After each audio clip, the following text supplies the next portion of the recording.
Dumelang, welcome to Face the Nation. My name is Clement Manyatela. Great to have you with us here on SABC News. On the show tonight, the ANC seems to expect President Cyril Ramaphosa to appoint his cabinet in a day or two. But is the tussle between the DA and the ANC on the formation of the executive now resolved? We'll speak to the ANC NEC member Ronald Lamola. Also on the show, the MK party is now officially in parliament under the leadership of Dr John Hlophe. The party says it's ready to play an effective opposition role in parliament and will join forces with other progressive movements like the economic freedom fighters. So what can we expect from the official opposition in the 7th administration? One of the MK party's members of parliament, Andile Mngxitama, will speak to us. And then later, Limpopo has a new premier. Its first female premier, Dr Poppy Ramuthuba. She'll speak to us about her plans for the province and the executive that she has announced. But first, my comment.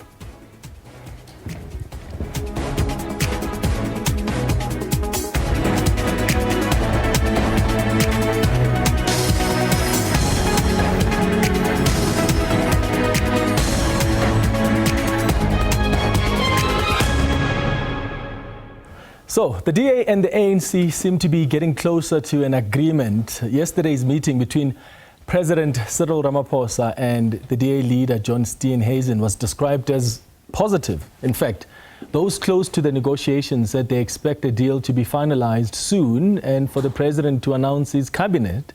The question now is, will that cabinet be a product of compromises as the DA made its preferences known?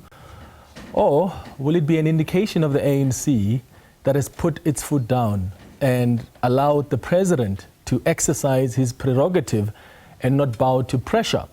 That's the question. Whatever the answer is, this stalemate or disagreement is a sign of things to come, at least in my view. There are serious fundamental differences in the interpretation of clauses in the document of intent for this GNU that both the ANC and the DA have signed, and maybe they didn't pay much attention to these clauses because they were rushing to sign a deal so that a speaker can be appointed, in fact elected, so that the president could be elected as well.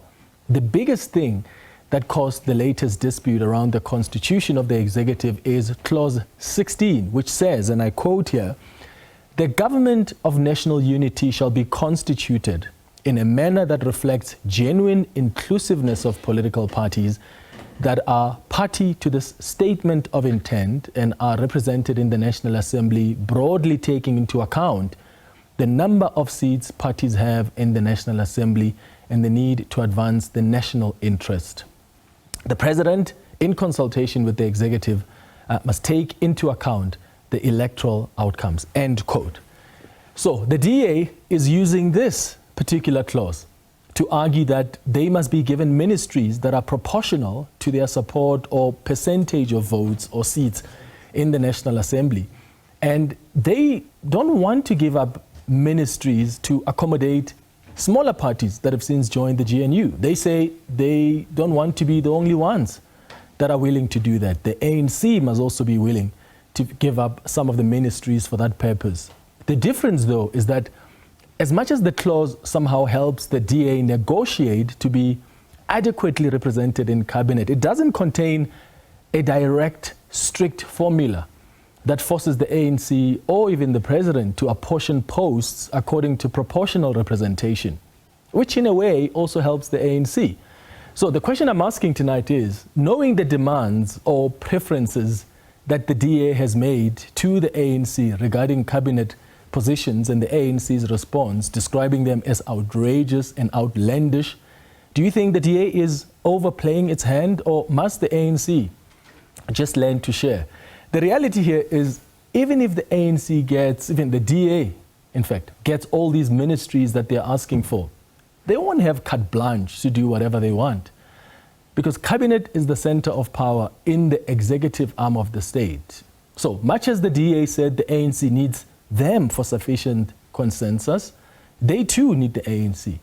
Also, my understanding of the document of intent is that all parties within the GNU must have an agreed policy agenda.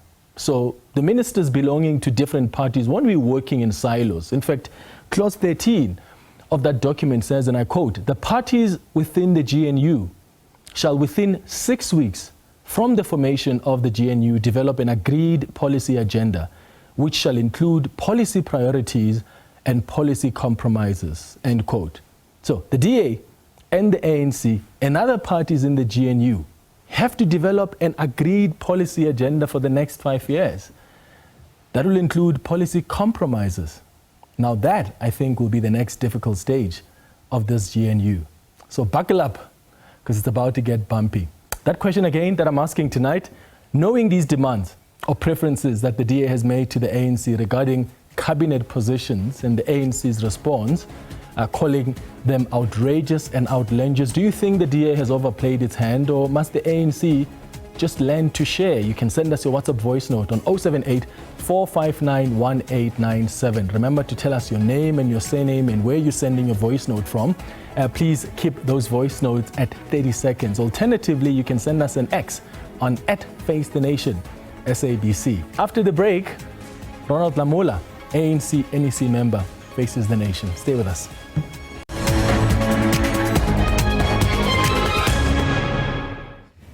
Welcome back. Now, the formation of the 7th administration has encountered delays as the signatories of the Statement of Intent struggle to find each other. These consultations are guided by the Statement of Intent, which is binding the 10 political parties who signed it. Now, since his inauguration, all the executive powers have rested with President Cyril Ramaphosa. However, South Africans are eagerly awaiting the announcement of the cabinet. ANC NEC member Ronald Lamola is facing the nation tonight. Joins us now in studio. Ronald, thank you so much for making time for us. Good evening. Good evening, and the studio viewers at home. Outrageous and outlandish is how you've described these quote-unquote demands from the Democratic Alliance. Why do you think the demands are outrageous as the ANC? It's because, firstly, we are a constitutionalist, we are a constitutional state. The Democratic Alliance has stated that they subscribe to constitutional principles. And when you look at the demands, firstly, we need to look into the Constitution, which is the primary document guiding the formation of any government in the country, the elections, and all processes. The Constitution is very clear. It says that in terms of Section 85 of the Constitution, the executive authority of the state is vested on the president. Mm-hmm. And he has to exercise his prerogative. The Statement of Intent is a political guiding document that the parties that are signatories, the 10 parties that are signatories to, are guided by that document, which is very clear in terms of what should happen when the president wants to exercise his prerogative. It means that the president will go to those parties and say to the parties, this is my thinking and this is the line I'm going. They don't demand. Mm-hmm. In the exercise of his prerogative, he has to consult with them, and if they agree that there are certain members from their parties, he can then consider them in terms of what has been put in the Statement of Intent. In the past, he will not even have to do that. He will only consult with the ANC, and if the president wants to extend his prerogative to other members of parliament who are not members of the ANC, like he did with Patricia de Lille, and other former presidents of the ANC or of the country did in the past, bringing Mangosuthu Buthelezi and others, then he will extend that. The IFP or any other party will then agree. That was in the past without any GNU Statement of Intent. Mm-hmm. But now, because the ANC did not get the outright majority, we said we have to work with all South Africans, with all political parties in parliament, engage with them and invite them to this GNU that is led by the ANC to participate. It's on that basis that the president then extend the hand and say to the DA or to any other party, I'm thinking along this line of these people and so forth. Therefore, after that, he will exercise his prerogative. Yeah. So the DA's letter, firstly, it's against that, because it's now a demand of some sort. The president must go to them, engage with them and say, this is my line.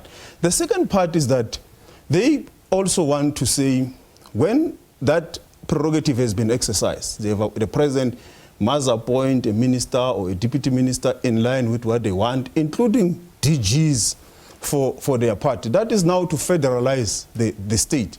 And also, again, that is also governed by Section 1971 of the Constitution. It's very clear. It says there must be a public administration, And the people in that public administration must loyally serve the government, the policies, the lawful policies of the government of the day. The policies of the government of the day will be the policies of the ANC-led GNU.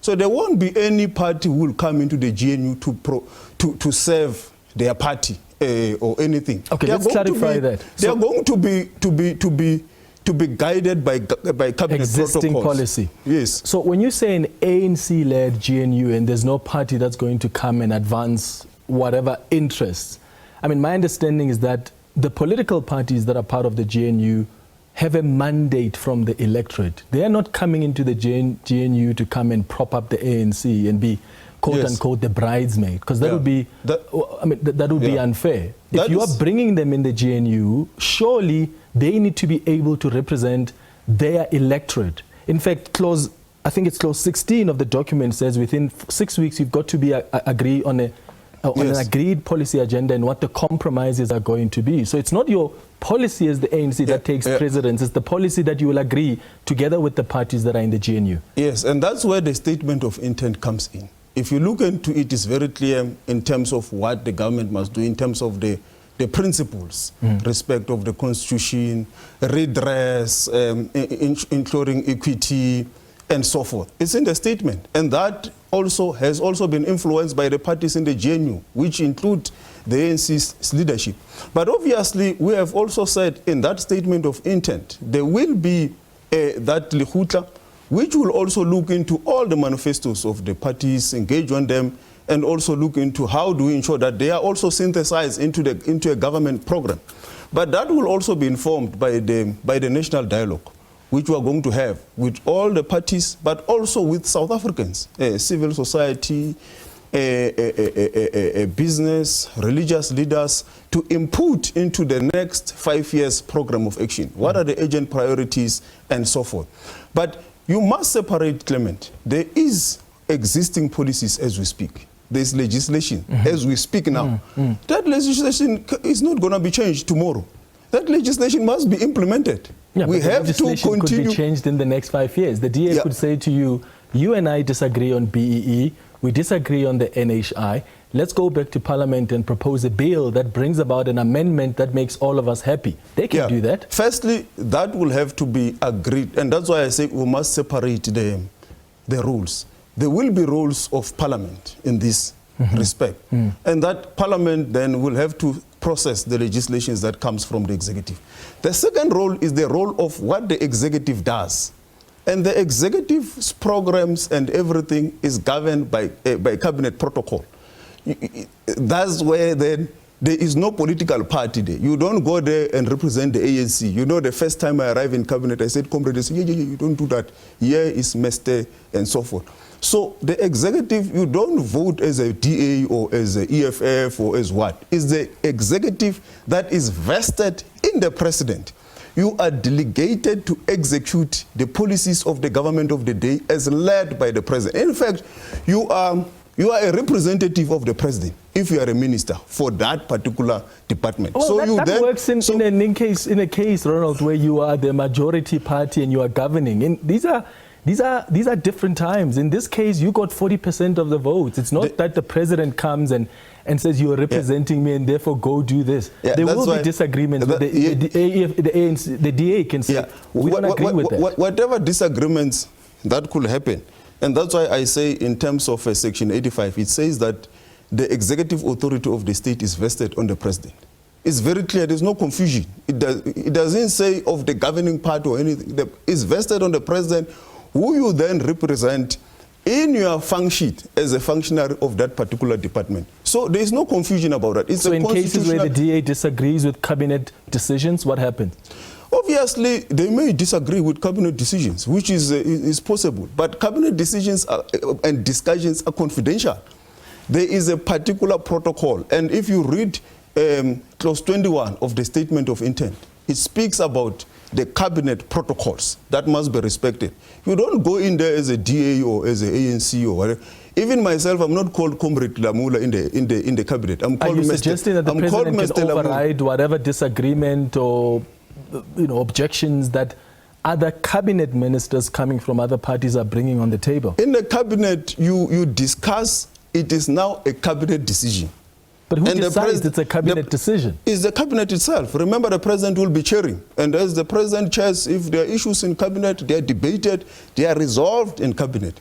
The other part of the General Council of the GNU deals with policy issues that must be processed and to cabinet, whether to whatever platform, parliament and all that. But cabinet has got its own protocols. And now as we speak, the president is implementing, as you are saying, he has got all the powers, the executive powers. He's continuing to implement and process government things. And when government comes in, and when you speak about the BEE, for example, in the statement of intent, it's very clear that we recognize the imbalances of the past. We need to deal with redress and inequities. So you can't even have a discussion to remove BEE because it is part of those tools that must help us to redress the imbalances of the past. I want us to clarify this because I think you are operating on a basis where the ANC was in charge. That's why you talk about the president is the one who is the executive in the cabinet. Things are discussed, the decision is taken. In this case, you've got a government, which is why even the statement of intent speaks to sufficient consensus, because it recognizes that there are going to be instances where even in the executive and cabinet, you disagree on specific things. In that case, then you need sufficient consensus. So the point I'm making is, it may very well be that the president directs you as ministers, that's if you're coming back, and says, this is what you're supposed to do, and you come back, you report back, there's a resolution, and then some members of the DA says, we actually don't agree with that. Then it moves to sufficient consensus. It's not an obvious thing that because it's cabinet and the president is the executive there, somehow he overrides everybody else. These are different times. He can do that, but he runs the risk of being voted out. In the cabinet, Clement, is governed by cabinet protocols and the constitution. The executive authority of the republic is vested on cabinet. The issue of the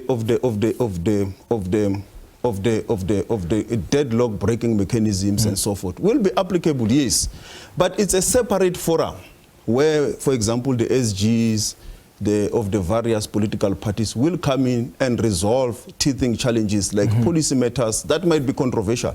And I will not deny that some of them may be policy positions that may need to end up going through cabinet processes, which is a reality. Then you will have that clearinghouse that will deal with those issues at that level. But it should not be interpreted to be a parallel cabinet process. So the point I'm raising, Clement, is that you must separate cabinet and parliament. And parliamentary issues, political issues, they could be, in certain circumstances, issues that may need to be cleared in the GNU Governance Council, which will deal with those controversial policies that may need to be cleared there. But while those issues are being dealt with, the state must continue to function. And how does the state function? It functions with the existing laws that are there and the processes that must be taken through cabinet, which are vested in the president. If you want to raise the minimum wage, let's say for argument's sake, by 2 Rand or 5 Rand, you know what the DA's policy is on the national minimum wage. The Commission for Remuneration somehow presents, the report is presented in cabinet, you guys have to decide on this, and the DA says, we don't agree with that. What happened? Yeah, obviously, if in the determination of the president, this might be a policy matter that may need to be cleared by the Governance Council, it can be taken there. But what should be clear is that you are not then going to change the labor laws that govern the processes that we currently have in the cabinet processes and so forth. You can deal with it as an issue that maybe need that platform of the GNU Governance Council, because cabinet still has to function. I want to give you an example, Clement. Cabinet means twice. It means twice a month, once a fortnight. So if cabinet will have to wait every time to make a decision, it must go through the Governance Council. There will be a state of paralysis. This country can't function. Unfortunately, you guys have decided to go into bed with a political party whose policies you fundamentally disagree with. Yeah, but that is there should not be a distortion of what the GNU should do particularly the governance processes of the GNU and what the cabinet protocols must do in line with the constitution. So that is the point that we are raising. Okay. And that is why we disagree with the DA's letter, because it also overrides the principles in the constitution. And I mean, the constitution is not only about when the DA wants to hold someone to account. It's also when we deal with governance processes. And the governance processes are very clear as to who the executive authority of the state is vested on. And that's why even when you read the statement of intent, it then puts issues into perspective in terms of separating issues dealing with cabinet and issues that relates to the policy issues that must go through the governance. I think if there's one thing that must teach you and I and the viewers at home, that these are different times, and that even the issues of governance are not, and for lack of a better phrase, cast in stone. These are different times where the president needs to, yes, look at how cabinet operates and what his constitutional responsibilities are, but also balance that.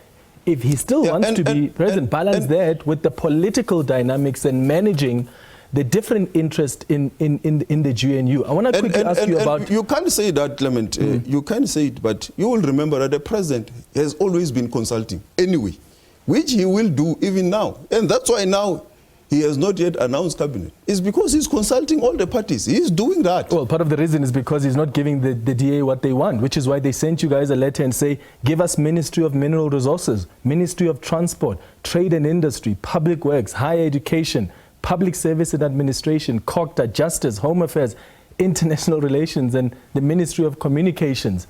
Are they being outrageous in asking for these key portfolios in cabinet? Yeah, they are. And that's why we say that no self-respecting party can accede to such demands. And that's why I said, even when you look into the statement of intent, it's very clear. The president will consult with them in the exercise of his prerogative. You don't come before and even leak the letter, because the letter, we only found it after we've seen the Sunday Times of those demands, and it came later got to you and so forth. So the Sunday Times reported on the letter before it reached you. Yeah, so the key issue is that if you look at even in the statement of intent, is that its foundational principles is good faith, that all the parties must work and operate in good faith. And that's why you see the president consulting, so that he genuinely show the interest, and that is in the interest of the people of South Africa, to formulate a cabinet proportional to the outcomes of the election. So if all of us, we don't operate in good faith, this is not going to work. But that's precisely what the DA is saying. It says, give us the positions in proportion to the support and the percentage of support that we have. And based on their calculations, proportional representation, based on the seats they've received, they're entitled to about 10, if not 11 ministerial positions. Yeah, the statement of intent, read it properly, Clement. It shows, it says there must be a genuine consultation with an intent to reach that proportional. It does not say it must be proportional, and here is the formula. That's there must true. be There's no formula and that is the process we have undertaken. There is a genuine commitment on our side to consult everyone, to be able to be inclusive, proportionate to that. But it does not mean that it will be in that exact way and so forth, because it's not even the wording of the statement of intent. If that was the intention, we would have even put a formula that proportional will be calculated in terms of this formula and so forth. So when you look at the whole statement of intent, it is based on good faith of all parties. And we have been doing that. When there was a conflict of interpretation, we sat down with the DA and we said, this is our interpretation. Is there anything, any issue?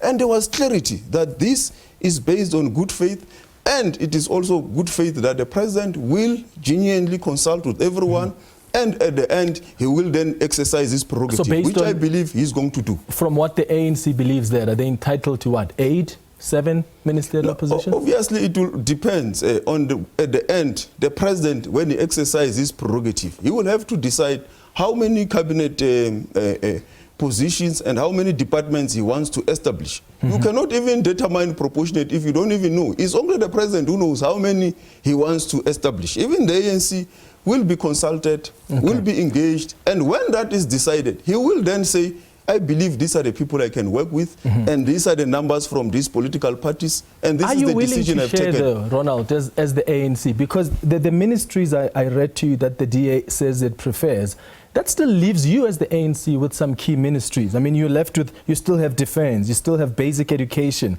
you still have health, human settlements, finance, police, state security.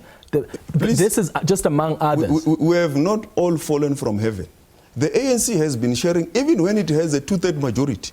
So we will still share. No, I'm talking about sharing the key portfolios. Yes, we will. We are willing, and the president had said so, that we will, and we acknowledge that we do not win a decisive victory, and it is for that reason. So why that do you we look at this list by the DA and say it's outrageous? Because it involves key portfolios. It still leaves you with the ANC with some other key portfolios. It's because of what I've already explained, that the prerogative is exercised in a manner that the president say, this is my thinking and this is the direction. You don't demand. And it's not also to create a federal state. You cannot have a minister of the DA in cabinet. That is no longer a collective cabinet in terms of cabinet and government protocol. And it is against the constitution. So I've already stated that those are the reasons why we felt that this is really outrageous. Because in all our engagements, we have been very clear that we are engaging with the DA in good faith, and they are engaging with us in good faith. We are engaging with Action SA in good faith. We are engaging with Good in good faith. All the parties. And that's why you will not see a demand from good party or this party that we demand this position and so forth. Even the ones that came and engaged with us, we explained to them. They therefore said, we will engage with the president at the right time, and the president will exercise his prerogative. We will take it from there. Are you considering other options in case you ultimately don't see eye to eye with the Democratic Alliance? As we said from the onset, Clement, of these processes, is that there were various options. We ended up with this option. If everything fails, we are, as the ANC, still available to be an opposition party. But we want to ensure that the South African people are in a stable country. We do things in the interest of the South African population. So hence we are engaging with everyone, we are consulting with everyone to genuinely form a government in the interest of the people. Would you rather be in opposition than to, if things don't work out with the DA, than to call the MK party again, or the Economic Freedom Fighters? Yeah, as we have said in all our statements, our line of communications remains open. There is no party that we have close engagement with. We have engaged with the EFF, we have engaged with the MK party, and we will continue to engage with them. Even after the cabinet has been formed, even before, we continue to engage with various parties. As I'm here now, I'm from other engagements with other political parties. Yes, Action SA, you have seen their statement. So we have engaged with them. So we continue to engage. Have you spoken to the EFF since the last time? No doors are closed. We are open to continue to engage with them. So we will continue to engage with everyone. Have you spoken to them, the EFF? We have not had a formal meeting, but I know that lines of communications are not closed between the two parties. Just lastly, clause 13 of the document of intent says, and I quote, the parties within the GNU must have an agreed policy agenda which shall include policy priorities and policy compromises. And I personally think that's where the trouble really is going to come, because that's where you are now, as the ANC, you want to assert yourself and say, we're drawing the line, we're not going to compromise on these policies. The DA must also say, and other political parties involved. What are you willing to compromise on? Because the document says there must be compromises. So that's why, and when you look at the clear priorities, there's no confusion. All South Africans agree. Economic growth, unemployment, redress, all those issues are in the statement of intent, and they are guiding principles. So as we go into that negotiations to deal with the program of action for the next 5 years, those are the guiding principles that will be guiding us. And it is also for that reason that there will be a national dialogue where even people of South Africa will come and say, we have heard you what political parties have said, but we think that you need to ensure this happen in this way. Will you compromise on the transformation agenda as the ANC? No, we can't compromise on that. The Constitution is very clear on the transformation agenda. It's clear. Even the statement of intent says we need to deal with redress. So there will be, even the DA is clear, they've signed, they agree that there must be. Well, they've got a different whole idea of what redress is to them. But it's in the statement of intent, it's in the Constitution that we need to address the imbalances of the past. Okay. And when you look at the statement of intent, it says that This statement of intent is subject to the Constitution. The Constitution is clear on transformation. All right. When can we expect the President to announce cabinet? The Mahlengi, the spokesperson, told me earlier on the radio that probably in a day or two. From what you're hearing, the meeting with John Steenhuisen yesterday with the President, was it positive? Are you almost close to a deal? What I know is that it's soon. I can't say tomorrow morning or in the evening or Friday, but there is an understanding by the President that there is a need for him to soon appoint a cabinet for the Republic of South Africa, which is in the interests of all the people. Ronald Lamola, ANC NEC member, thank you so much for coming through on Face the Nation. After the break, we're going to reflect on the official opposition party.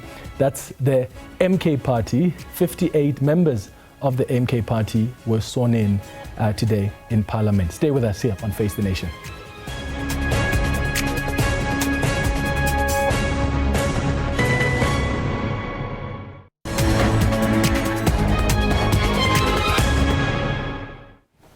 Welcome back. Now, here's the question, a reminder of the question we're asking you tonight. Knowing the demands or preferences the DA has made to the ANC regarding cabinet positions and the ANC's response describing them as outrageous and outlandish, do you think the DA has overplayed its hand here?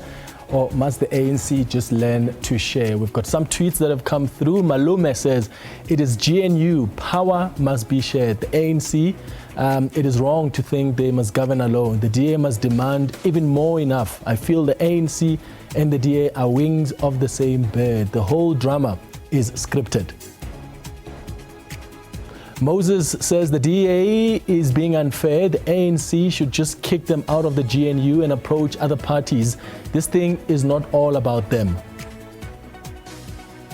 Eddie says the DA should get at least 1 or 2. The IFP should get 1 in 4. Well, the DA 1 in 2, IFP 1 in 4. If democratic ratios are the criteria, which they should be, the rest of the GNU, nothing. There for favors and to make up the numbers, not to fix South Africa. Sipo says the DA moved from a position of saving South Africa from a doomsday coalition to a monitoring and holding the ANC government into account, to blocking the entrance at the GNU door to former moonshot partners and demanding a parallel government. Sillo says the DA must not try to grab the government through the back door. Their demands are unreasonable.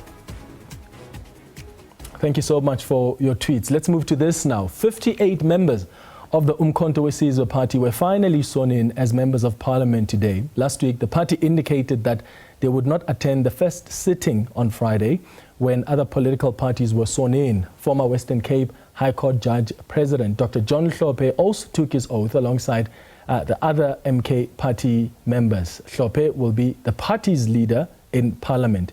MK Party Member of Parliament Andile Mngxitama is facing the nation tonight and joins us in studio. Andile, thank you so much for making time for us. Good evening. Thank you, and to the viewers at home. You're back in Parliament after how long? A decade? Are you excited to be back?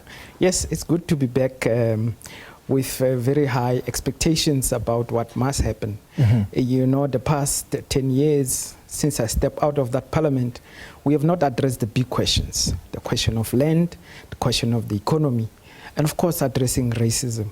That Parliament is dishonorable from my point of view, and to become honorable, it must address these big questions to make sure that our people benefit from the wealth of the nation. Mm-hmm. When were you contacted by the MK Party? Have you always been a member? No, but I've always supported President Zuma. Mm-hmm. You know, when everybody was saying Zuma must go, we stood up and said, hands off President Zuma, economic liberation now. Because these people were saying Zuma must go right at the time when he was turning left and radical. He was talking about uniting black political parties to bring land of our people. He was going on building the BRICS project. He has stopped load shedding, bringing progressive black managers into the state system. He was really changing the neoliberal project of the ANC, which has been going on for long and not benefiting our people. Right at that moment when he was going left, we saw international capital, including South African white monopoly capital, sponsoring political parties and civil society to start that Zuma must go campaign. We said, no, we stand with President Zuma, because also we looked at Brazil. In Brazil, they were removing progressive presidents in the same situation, calling them corrupt. It was a well-orchestrated global project of removing progressive leaders, and we stood with President Zuma. We've since followed him. Okay, so you are now in parliament. What are you bringing as the opposition? You are now the official opposition party, since the DA, as the biggest party in the country, as the second biggest party, has now decided to form a government with the African National Congress. What do you want to do in Parliament? What effective oversight mechanisms can we expect from you as the MK party? What are your priorities? The Government of National Unity is a right-wing, anti-black government. It is the DA government. The ANC has simply surrendered power to this ANC. I mean, I just heard the minister trying to... He's no longer the minister. Yeah, the former minister. Yeah. But the leader is Helen Zille. She is calling the shots. She is providing the ideological project, the policy perspective, and of course the ANC of Ramaphosa has always been in agreement ideologically with the DA. So this is a natural coming together of two parties that actually are in consent in terms of ideological But you guys orientation. didn't want to work with the ANC. So why do you blame them if they make their own decisions on who to work with? We will not work with the ANC of Ramaphosa. Ramaphosa was given R1 billion to become president. The nation must remember this. Ramaphosa does not represent the interests of the people. We are saying we will work with the ANC, but it must get rid of Ramaphosa, because Ramaphosa represents the interests that which we are fighting against. If the ANC said the same to you, if the MK party won 60% well, let's say you won 40% of the votes, you needed partners, and the ANC said, get rid of the former President Jacob Zuma because of what the State Capture Commissioner said and his relationship with the Gupta family. Would you be comfortable with that? But the Gupta family and State Capture are all fake news. Nobody has been charged. Cyril Ramaphosa supporters can also say to you what you're saying are fake news. No, Cyril Ramaphosa was given R1 billion by white monopoly capital. This is a fact. The former public protector found this money. Ramaphosa did not disclose that he got that money, but his funders disclosed. We know that he got that money. Why? Because they were buying him to become an agent of white monopoly capital. Of course, now we know Pala as well. He is corrupt. He is a sellout. What will be the reasons why a progressive movement would say President Zuma is not to be accepted? President Zuma, if you want change, here in South Africa today, these elections have shown there is the right wing, which is run by the DA, there's the left wing, which is led by Mkhonto Wesizwe. So you have to make that choice. We want to work with the ANC for a left-wing project that will bring about radical economic transformation. Has President Zuma always been a left politician? Absolutely. At the time when they got rid of him, he called in Parliament as a sitting state president for black political parties to unite so that we can get land expropriation without compensation. What more radical stance can that be? How radical is him appointing the Freedom Front Plus president into cabinet? That was in the first stanza of his presidency. We say he turned left precisely on the second stanza of his presidency. That is when he was saying we must do all these good things. But the Freedom Front Plus has never changed its politics. But the Freedom Front was not there in this second stanza. I accept that President Zuma inherited a Thabo Mbeki government. A Thabo Mbeki government... The president has a prerogative. No president inherits any president's cabinet. Right now, Cyril Ramaphosa, if he had taken over from Thabo Mbeki, he's got every right to take out whoever came with Thabo Mbeki and appoint his own people. The point I'm making is Jacob Zuma brought in the Freedom Front Plus in his cabinet. Was he not radical at the time? No. As I say, in the first stanza of President Zuma, he was continuing with the project of Thabo Mbeki. But why? Then, nobody forced him to continue with that. It was his executive. Why did he do that? They come from the ANC. It is the ANC government, but he did move to the left. And that is exactly at the point why in the first stanza there was no Zuma must go campaign, because white capital was happy with his rule at the time. Do you know that he went to Orania and he said, I'm happy with what I've seen here. These are just people who want to enjoy and celebrate their culture. Mandela did the same. Mandela did the same. Exactly. But what does that say about him and Mandela? That is the ANC always trying to over-compromise. But also the in the didn't ANC... force him to go there. He didn't have to. But Mandela went. Yes, and I'm saying let's look at all of them. Why did they go there? That is ANC compromise politics. But in the ANC, there's always moments of radical rupture. That you saw in the 40s as well with the ANC Youth League. So you're taking away Jacob Zuma's agency and responsibility, you're blaming it on the entire ANC. Even though he was the leader of the ANC consolidation at the time, of the right who wing, went to legitimize Orania, which is an Africandom, people who still are celebrating the former apartheid leaders. He went there and said, I'm cool here. Okay.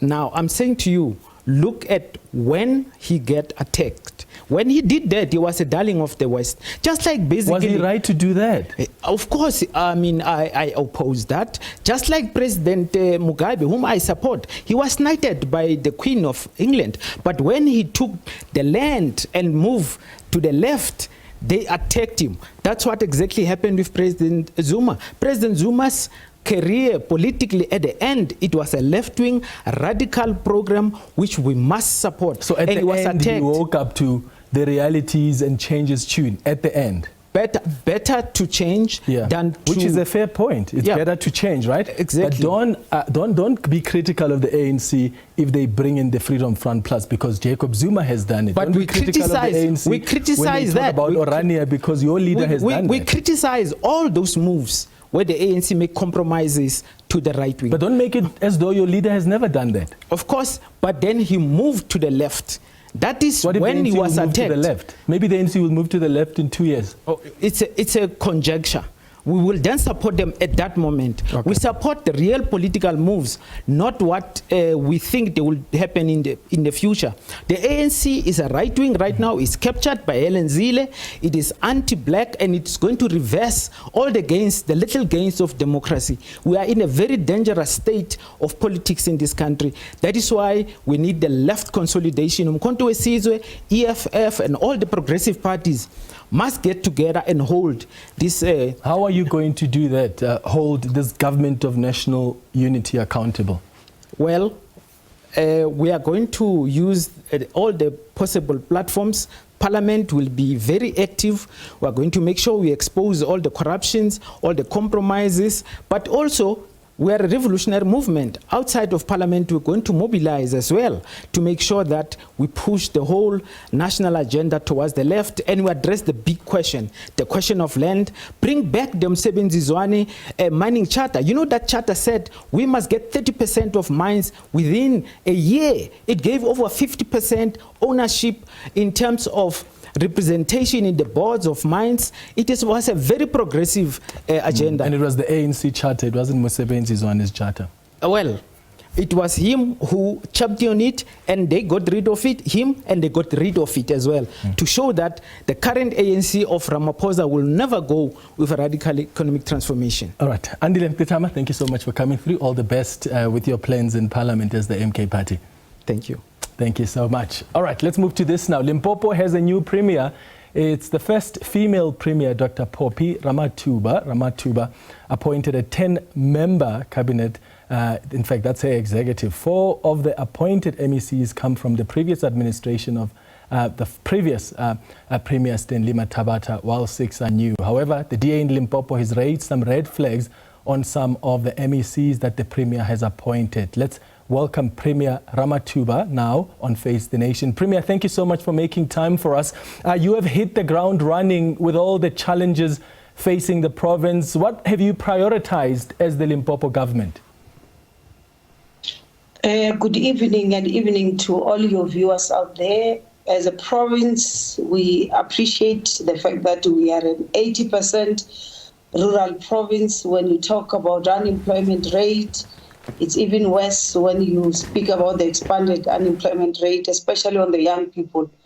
Therefore, number one priority is to make sure that Limpopo gets to work.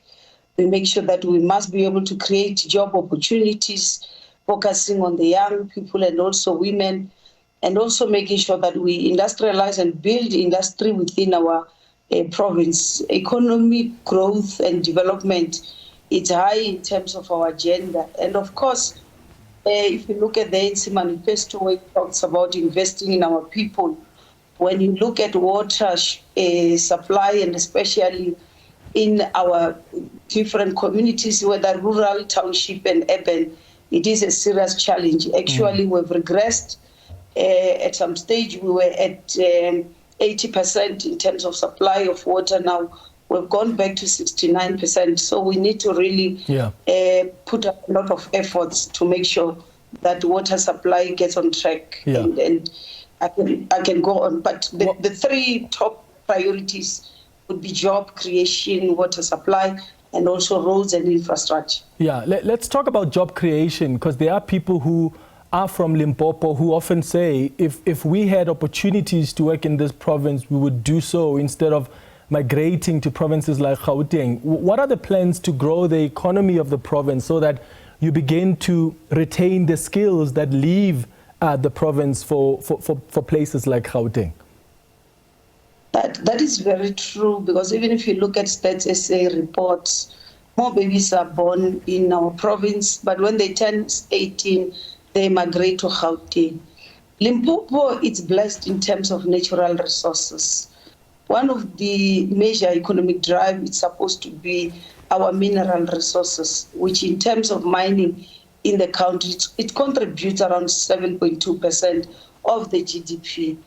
The only challenge is that when it comes in terms of job creation, mining in the province contributes far less than trade, far less than agriculture, because we have been focusing on the production of minerals without focusing on the processing and beneficiation. So what we are working on is in terms of plans, because you look at our investment conference, we've been able to see a number of commitments. In the first investment conference, I remember there was a commitment of 209 billion. The second was around 34 billion. But when you look at the jobs that are being created in terms of those investments, meaning that the investments are not focusing on development, because it's only when there is development that you will start to see jobs being created. Yeah. So the focus here in mining will be able to make sure that we do create those, it doesn't end only at the first layer of the primary economy, just to be producing minerals, but to move to the secondary economy, where you would find yourself having to process and also beneficiations, which will now be at a tertiary level. And the more you go through that value chain, that's the more jobs are being created. The second natural resource that we are blessed with, of course, it's in terms of agriculture, that Limpopo is one of those provinces. If you look at the production of tomatoes in this country, ZZ2, which is located in our province, becomes the biggest producer of tomatoes. But you don't even have a single tomato sauce, for instance, production in a factory or industry in the province. So we need to look at agro-processing and all those beneficiations, the value chain that is linked with agriculture. And lastly, it's tourism. We have not done enough in terms of marketing our province. When it's quite rich in, some people would say there's nothing to see if you are to go to Sekhukhune. But if we look at the liberation route, that you go to Sekhukhune, you have to study and learn about King Sekhukhune, when he led the Sebata Khomo, and which later on inspire the liberation movement at that time, the ANC, to come up with the We need to start marketing so that tourists can come.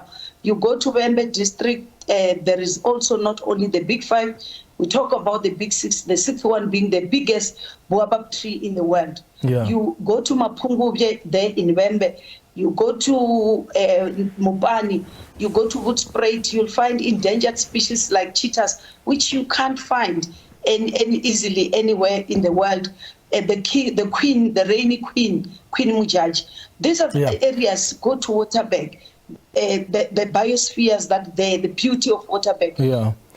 Tourists will come to Limpopo, and in that way, more jobs will be created through tourism. Yeah. How confident, Premier, are you of the team that you've appointed to help drive your agenda for the next 5 years? And I ask that because one of the MECs you've appointed is Khabo Mohai, the MEC of Finance. This is the man who was fired as DG of the International Relations Department. He was found guilty of gross misconduct, negligence and dereliction of duty and breach of legal obligations. And not only that, he was also found guilty of irregular, fruitless and wasteful expenditure involving more than 118 million rand. And you've decided this is the man to trust with your province's finances?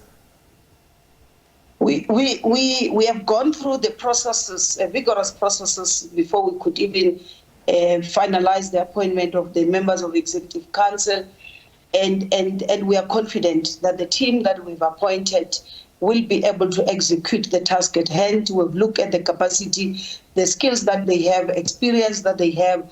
And you should also appreciate the fact that before we could even appoint, there is a list that is within the legislature, which is coming from the ruling party and the African National Congress. And all those members of the legislatures have gone through all the processes that we needed for them to can be able to qualify to can be appointed as members of Executive Council.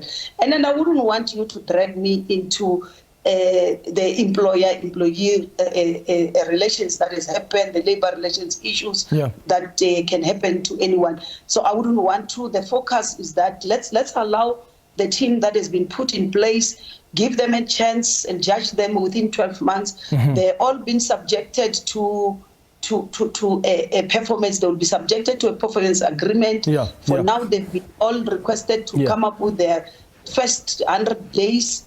In terms looking at the ANC manifesto, we're expecting them to deliver. That is what I'm very much more concerned about. And I accept that. I accept that, Premier. Our people. I accept that. But with all due respect, you are a public official. You work for the people of Limpopo. They've got every right to want to know the reasoning behind the people you appoint. If it was President Cyril Ramaphosa or anybody else, I would have asked a similar question that many other people are asking themselves. If you've appointed someone as MEC who has been fired from the Department of International Relations for all the charges I mentioned, this is someone who approved a tender to acquire a piece of land for the government in New York, which did not exist. That's a red flag. I don't want to dwell. I still repeat, I wouldn't want to dwell into the details of what happens between the employer and employee, because what you are saying is not even factual. If what you is are factual? to go Help me. Look at, you see, you are to go and look at that case. As I'm saying, I would like to avoid being dragged into a case which you are also distorting the facts. If you but give us the facts, Premier. It's not enough for you to tell me I'm distorting the fact. You have to give me the fact. Where I am sitting here, I work based on the two documents that I have, the audit reports regarding that, and also the internal audit reports that I've gone through. I've also further gone through the court ruling that has pronounced itself about the very same contract which was appointed before Mr. Mawai could even join the Department of International Relations. As I'm saying, it will be unfair for you to drag me to start being the court of law, because the matter is also within the court of laws, where he is busy with that case. What is he busy with? Is he challenging his exiting from the Department of International Relations? I feel it's unfair. It would be better for you to also go to the DECO and ask and also invite him for that, because the information that I have, which are legal documents, which involves the court that has made pronouncement, which vindicated him. So he's been cleared by the court? I'm saying the labor relations is another matter, but in terms of this challenging that contract which he did not even he was not part of the process that he appointed signed off there. on it. Yes, you are right. He wasn't part of the process. I understand the case very well. He didn't steal any money, and that's not the point I'm making, Premier. I'm saying he signed off without doing due diligence. You invited us here to come and talk about the Limpopo, where we want to take the province. And your executive. And we're saying to you, and my executive, of course, yeah. And we are saying to you, we have appointed an executive council based on the information that we have, and that is to our knowledge. And we are confident that the team that we have appointed will be able to deliver on the needs of our people. So allow us and give us some space and call me after 12 months and judge me. And Premier, judge even the executive that we have appointed. Yeah, Premier, it is my job, and I would have asked this question to any other MEC or Premier or even the President about the executive that they appoint. I do appreciate you coming through on the show today, as always, and all the best in Limpopo over the next 5 years. That's the Limpopo Premier, Poppy Ramotuba. Thank you for watching the Tuesday edition of Face the Nation. We'll be back on Thursday at 8 p.m. Thanks for watching. Have a good evening. Cheers.